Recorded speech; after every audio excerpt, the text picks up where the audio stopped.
우리 모든 인간은 다 복을 받기 원하죠.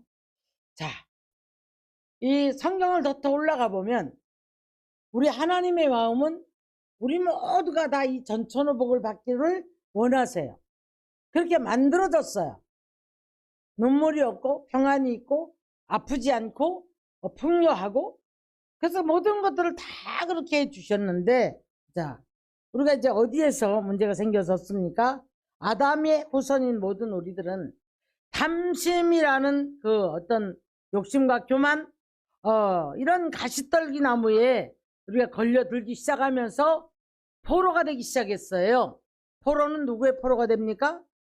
마귀의 포로가 되어버린 거예요. 죄의 종이 되어버렸고, 물질의 노예가 되어버렸고, 세상 것들에 대한 자꾸 우리가 이제 노예가 되어가지고 그걸 자꾸 쫓아간단 말이에요. 근데 여러분, 참 놀랍게도 풍요로우면 우리가 정말 평안 속에 감사하고 그래야 되는데, 그렇지 않은 사람이 정말 많아요. 물질은 가지고 있는데 다들 뭐를 바라죠? 풍요의 모든 기본 목적은 물질이란 말이에요.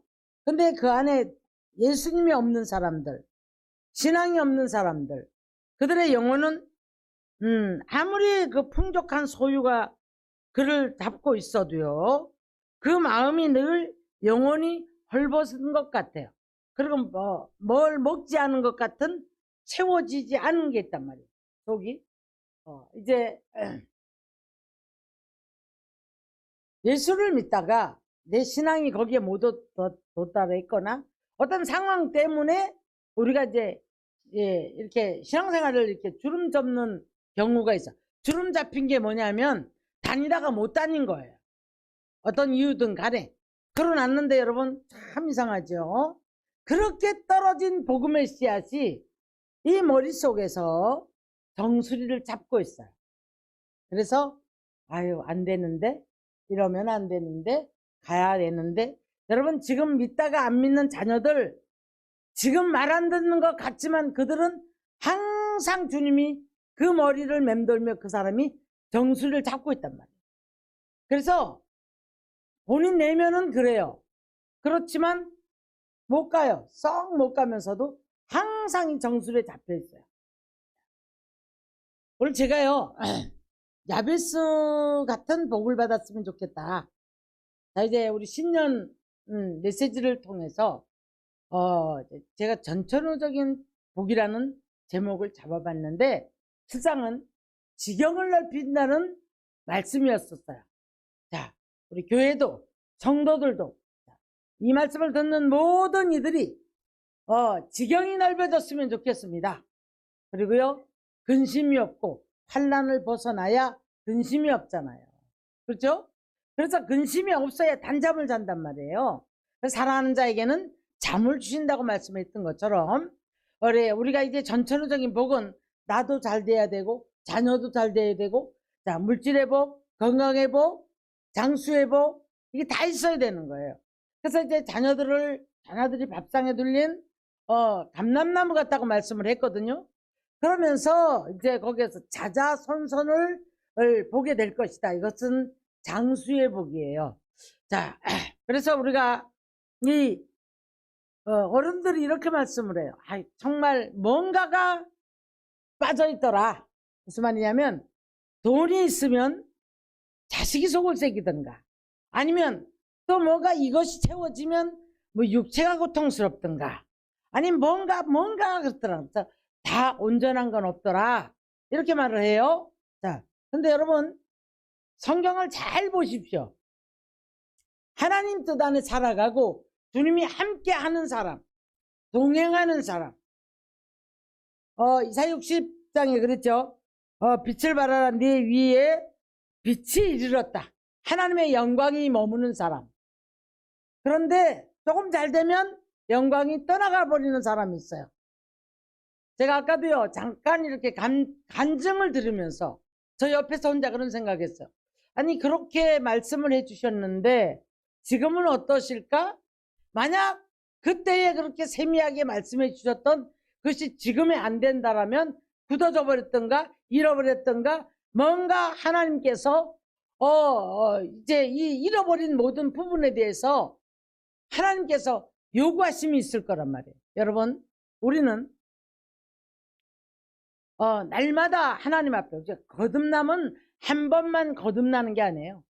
거듭난 사람은 날마다 성령의 역사 속에 귀한 체험이 있고, 그래서 이제 우리가 뭐 어떤 일을 만났을 때에도 이 성령이 함께 하실 때 우리에게 이사야 선지자가 그렇게 말하죠. 눈물을 씻어주시고 깊은 한숨을 찬송으로 바꿔주시고 존귀의 간을 씌워주시고 높인다는 얘기예요. 예. 자, 그래서 믿음의 사람에게는 반드시 언약을 합니다. 예. 근데 이 언약을 붙잡으라는 거예요. 믿으라는 겁니다. 그런데 자꾸 이제 우리가 저부터도 많은 언약이 있지만 이 언약이 제가 아까도 그랬어요. 영화 속에서 아니 약속은 하시는데 10년이 갔는데 25년 걸리잖아요. 이삭을 낳기까지. 아니 약속만 자꾸 뭐 하늘의 별을 보여주시고 모래를 보여주고 그러지 말고 빨리 주시면 되는데 왜 약속만 하실까? 우리 쪽에서는 그렇게 생각하죠. 아마도 지금 이 방송을 듣는 모든 분들이 맞아 왜 약속만 하시지? 왜 빨리 안 되지? 이런 분들이 공감하시는 분들이 많을 거라고 생각을 해요. 기독교나 좀 하시는 분들, 약속도 받은 분들. 자, 그런데 여러분,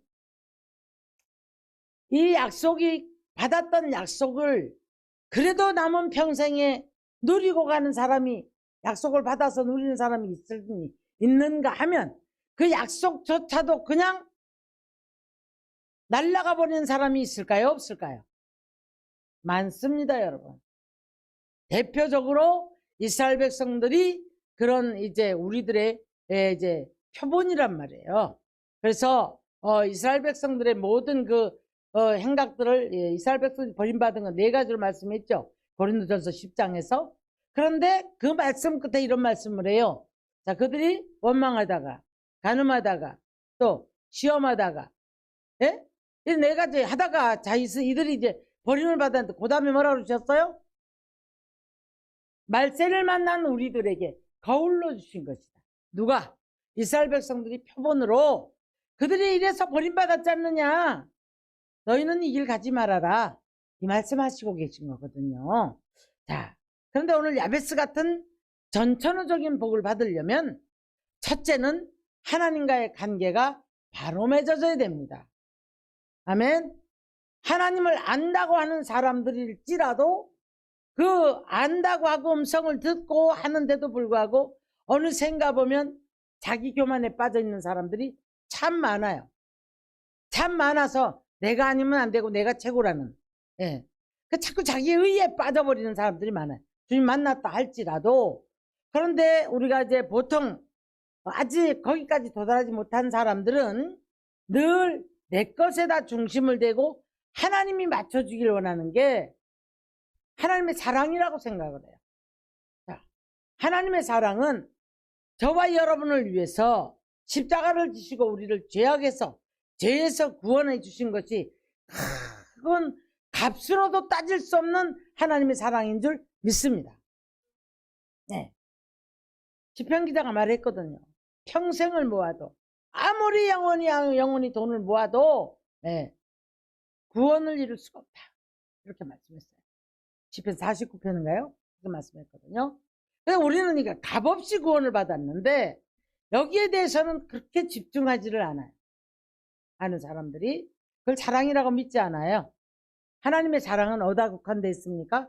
내 중심에다 다 묶어 있어요. 이걸 벗어나서 나 같은 죄인임을 그 죄인을 구속하신 그 주님이 자, 나로부터 영광을 받아야 된다라는 자세를 가지고 나갈 때 하나님께서는 감동을 했어요. 오늘 에베소서 1장을 보면 신령한 복을 먼저 주세요. 그런데 모든 목적은 찬송하게 하려 함이라. 누구를 찬송? 하나님을 찬송하게 하려 함이라. 이렇게 말씀했단 말이죠. 그래서 우리가 이제 정말 모든 것 내려놓고 주님의 영광 위해서 나 같은 죄인을 구원하신 것에 대한 감사가 터져야 되겠고, 그래서 거기에서 영광을 돌리는 그런 자세가 될 때 우리 하나님은 늘 우리를 어떻게 해요? 이렇게 구원받은 백성을 놓지 않습니다, 여러분. 어디로 가든지 함께 계세요. 무엇을 하든지 함께 계십니다. 그래서 두려워하지 말라, 내가 너와 함께 함이라.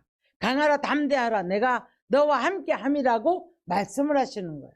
근데 내가 어려움이 오면 하나님이 갑자기 안 계세요. 그 하나님이 너무 멀리 계세요. 그래서 울죠. 괴로워하죠. 속상해하죠. 짜증나죠. 그런데 성경은 우리들에게 이렇게 말씀을 하죠. 내가 너와 함께 함이라. 어디로 가든지 내가 너와 함께 함이라. 이렇게 말씀을 해요. 그래서 우리가 이제 자녀된 것을 믿습니까? 하나님 자녀된 것을 믿습니까? 영접하는 자는 하나님의 자녀되는 권세를 주셨다고 그래요. 그렇다면 이 자녀되는 권세를 가져가지고 있으면 내가 뭐 부족한 것 때문에 울면 안 돼요. 그렇지. 가정이 천국의 모형인데, 아이는 부모 밑에서 배고프면 자기가 찾아도 먹고 달라고 해요. 물 먹고 싶으면 냉장고 찾아 먹어요, 본인이. 예.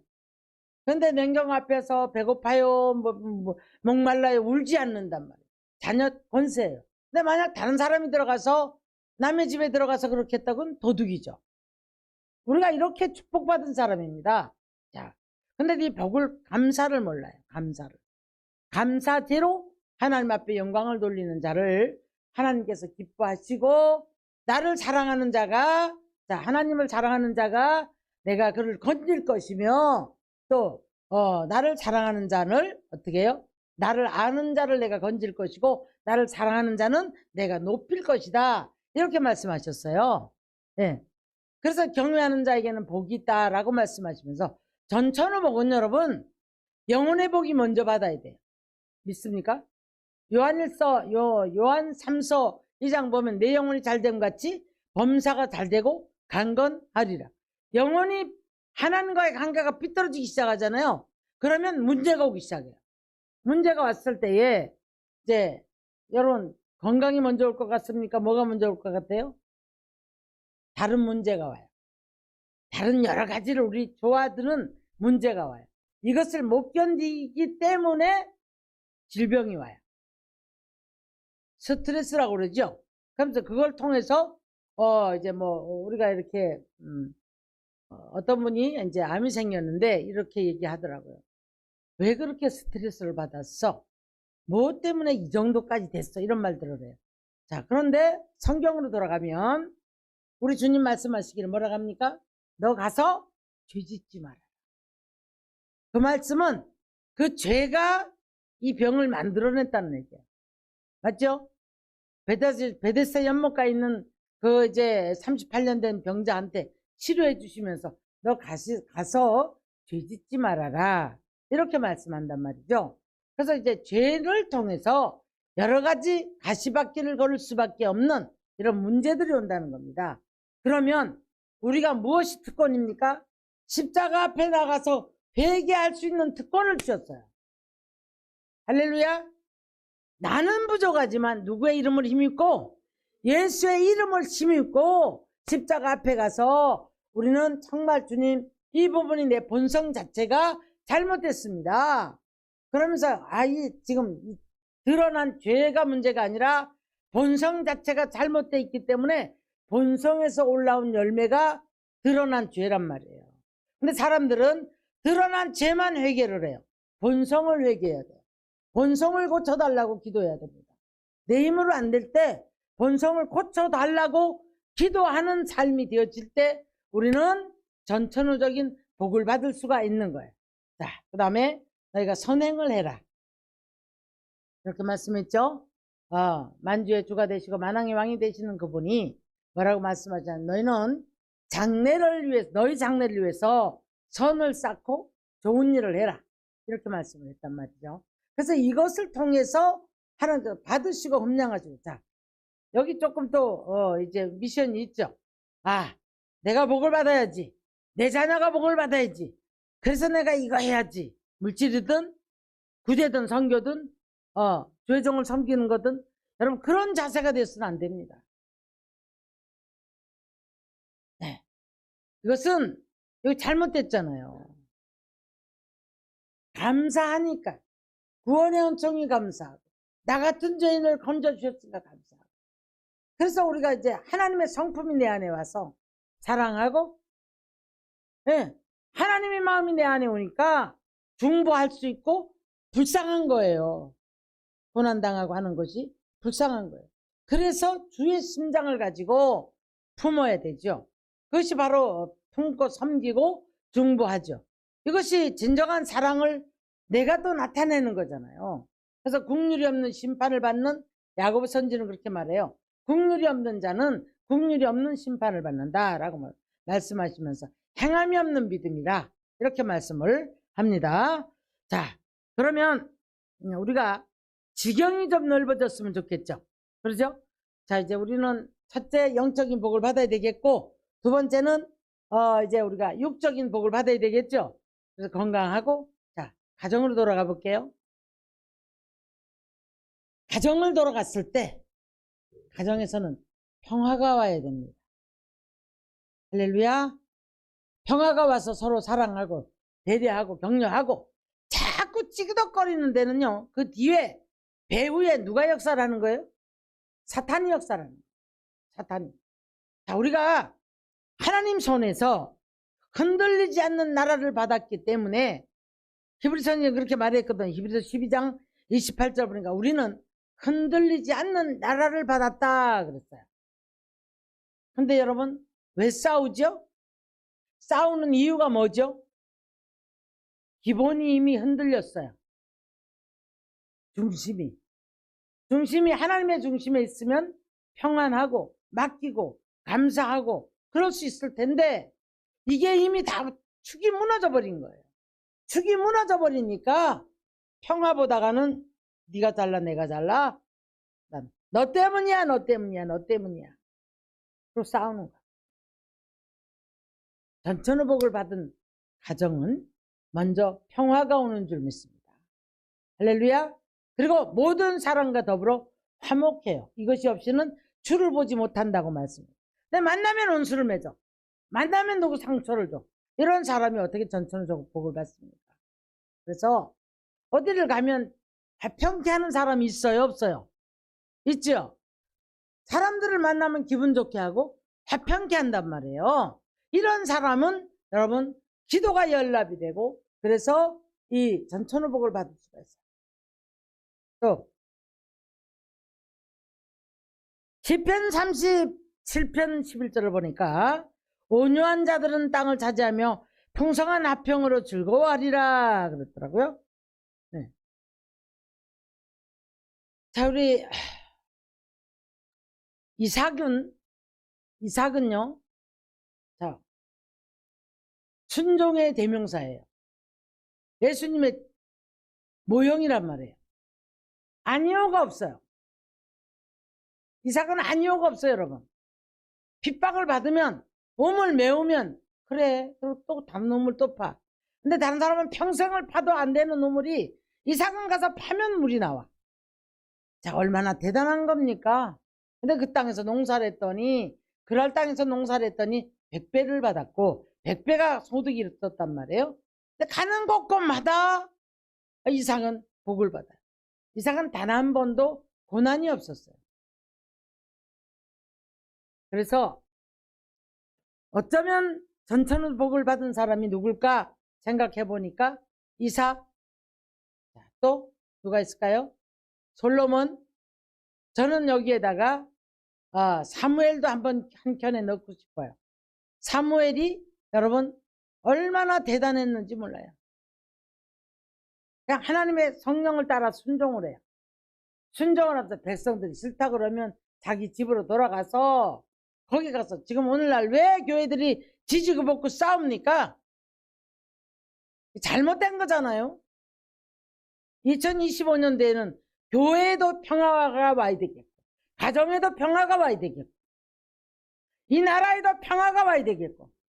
할렐루야! 이 시끄럽고 이 고통스러운 모든 것에 국민도 좀 편안해야 되잖아요. 그래서 우리는 은혜를 헛되이 받지 말라라는 말씀을 해요. 왜 이게 무슨 말일까? 고난을 통해서도 이런저런 체험들이 있잖아요. 받았던 은혜 쏟지 말고, 네.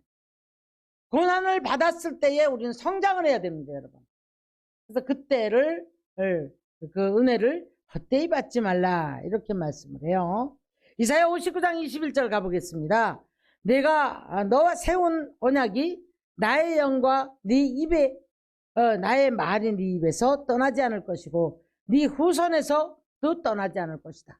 여러분, 가장 고통스러운 것은 자녀가 잘못되는 거예요. 자신들이 아프거나 힘든 거는 견뎌요. 그런데 자녀의 아픔을 보는 사람들을 보니까 견디지를 못해요. 견디지를 못해요. 내가 엊그저께 어떤 가수가 지금 3달 됐다고 하대요. 아들을 잃은 지가. 야, 진짜 오열하는 걸 보면서 야, 얼마나 괴로울까 싶어요. 우리 자녀들이 인상만 조금 써도, 조금 어디가 아파도, 조금만 속상해도 우리 괴롭잖아요. 근데 오늘날 가정 깨지는 집도 많고 부모들이 힘들잖아요. 그래서 우리는 이 전천후적인 복에서는 가정이 편안해야 되고 자녀들이 복을 받아야 돼요. 할렐루야. 자녀들이 잘 돼야 됩니다, 여러분. 그런데 결혼했다가 이혼한다, 또 뭐가 잘못됐다, 이런 병이 들었다, 이런 소리를 제가 전화를 많이 받다 보니까 이런 말 하는 거예요. 이분이 얼마나 괴로워하는 줄 아십니까? 차라리 내가 아프면 좋겠다, 차라리 나를 데려가지, 이런 말들을 너무 많이 해요. 너무너무 고통스러우니까. 네. 여러분, 그런데 전천후적인 복을 받은 사람들은 여러분, 가정이 놀랍도록 자녀들이 잘 되고, 예, 순종의 자녀들이고, 그 자녀들이 밥상에 들린 뭐 같다고요? 감람나무의 열매 같다는. 그래서 이 말은 밥상에서 싸우는 게 아니라 밥상머리에서 화평이 이루어진다는 얘기입니다. 그래서 여러분, 나의 영도 잘 돼야 되겠고, 나의 육도 건강해야 되겠고, 내 주변에도 모든 것들이 다 잘 돼야 되겠고, 주변 사람들이 다 잘 되면 여러분 얼마나 행복한 줄 아십니까? 보세요. 내일 일은 날 모른다고 이렇게 큰 사고를 만나가지고 그냥 가족 다 잊어버린 사람들, 예? 지금 얼마나 애통하겠습니까? 얼마나 애통하겠어요. 우리가 뭐 세월호 사건이나 이태원 참사라 이런 것들을 이제 아직도 잊혀지지도 않았는데 또 이런 대형 사고가 났단 말이죠. 이거 우리 다 한 번씩 남의 일로 보지 마시고, 그리고 전 세계적인 이 모든 재난들을 남의 일로 보지 마시고, 우리는 하나님 앞에서 이 전천후적인 복을 받기 위해서 우리는 그들을 위해서 중보기도 해야 되겠고, 우리 자신들도 여기 들어가지 않기 위해서 기도해야 되겠고, 하나님이 함께 하심을 늘 바라보며 영광 돌리기는 삶으로 살아가야 할 줄 믿습니다. 믿음의 사람에게는 반드시 언약을 하세요. 근데 그 언약이 성취되기까지가 기간이 좀 있어요. 왜 그럴까요? 왜? 하나님의 때에, 하나님의 시간표에 맞춰서야 되는데, 아무리 하나님이 시간표와 때를 맞춰놔도 내가 여기 도달하지 못하는 사람이 있을까요, 없을까요? 있지요. 그래서 자꾸 더뎌지는 거예요. 자꾸 더뎌지는 거예요. 근데 하나님께서는 거짓말을 하실 수 없는 분이고, 또 우리 하나님께서는 반드시 믿는 자에게는 그 약속을 지키시는 분이라는 것 믿으셔야 할 줄 믿습니다. 아멘. 네. 그래서 이제 의인은 넘어져도 아주 엎드러지지 않으면 주께서 붙드심이라. 믿으십니까? 믿으십니까? 예. 그래서 우리 하나님이 아브라함한테요, 자기를 가르쳐 맹세를 했다고 그래요. 더 큰 이가 없기 때문에. 우리는 사람들과 약속할 때 뭐라 그러죠? 우리 아버지 이름 걸고 약속한다 그러잖아요. 그렇죠? 근데 하나님이 아브라함한테 복을 주겠다고 약속을 하세요. 내가 복에 복을 더할 것이다. 내가 너에게. 그런데 아브라함보다 더 하나님이 축복을 해야 되니까 아브라함을 더 큰 이가 없다는 거예요. 더 큰 이가 없어가지고요. 히브리서 6장 13절 14절에 보니까 약속을 하실 때 자기를 가리켜 맹세하사 반드시 복주고 복주고 복주며 번성하게 하고 번성하게 하리라. 아브라함도 전천후보적인 복을 받은 사람이죠. 그렇죠? 예. 자, 우리는 오늘 이 시간에 이제 흔들리지 않는 나라를 받았고 은혜를 받은 사람들이기 때문에 자, 이제 이 전천후적인 복을 주시고자 하는 하나님의 마음이 우리들에게 꽂혀서 저 사람은 복을 줘야 되겠다. 저 사람이 내 마음을 감동시킨다. 이런 우리 하나님의 그 마음이 우리를 향한 마음이 하나가 돼야 되겠죠. 할렐루야. 하나가 돼야 되겠죠. 전천후적인 복을 받기를 주님 축원합니다.